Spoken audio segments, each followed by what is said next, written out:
Welcome to 7 strategies to increase your profit by 50% or 50,000, whichever is the lesser figure depending on the size of your business, but we'll probably find you a lot more than that. To understand that our business is made up of what I like to call 7 cylinders. Now, I didn't invent this term. My colleague Frank Momolo in New York invented the term. He talks about a 6-cylinder engine as being your business, but I've added a cylinder to it because I think time and time management is also a really important cylinder in your business engine.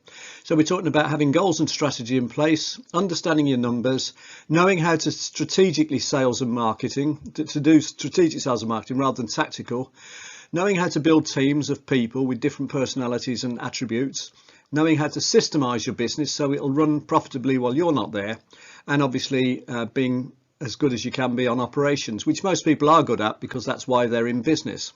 So moving on, what I want to do is just look at the finance aspect and some of your key numbers.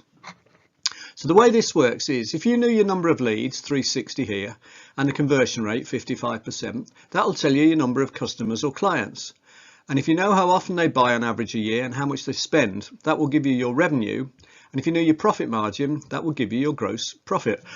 Now, question, if you spend, say, half an hour to an hour a day working on your business, preferably an hour, could you make a 1% improvement a week in your business, i.e. 0.2% a day?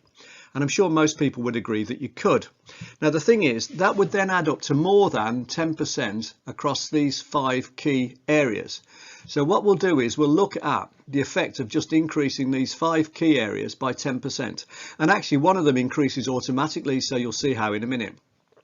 And if we did that, our leads are now 396. The conversion rate is now 61%, which means we've got almost a quarter more clients, 240.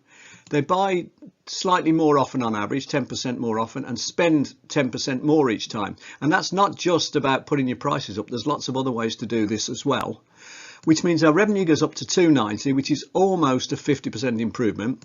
Our profit margin also automatically goes up 10% because we're charging a higher price on average. So, you know, we could even work on that and reduce our costs and go further. But at the moment, that's where we are. And we go from 79 to 132 gross profit. It goes even better than that, though. Generally, you'll then have some overheads to deduct. So that's things like rent, rates, wages and salaries. So here you take your overheads off the gross profit of 79 and you end up with an operating profit of 39,200.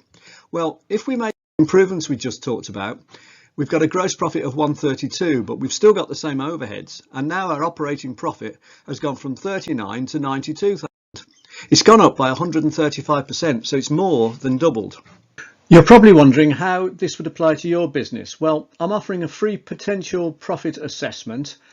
Contact me on LinkedIn or go to my website, businessroundtableuk.co.uk, or email me on bernard@baltimorebc.co.uk, or phone me on 07791 003 129.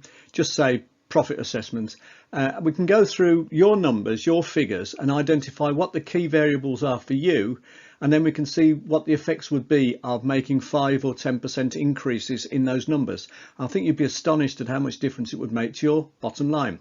So I hope you found that useful, and as I say, free profit potential assessment, just contact me. It takes about half an hour. All right, thanks very much for watching today.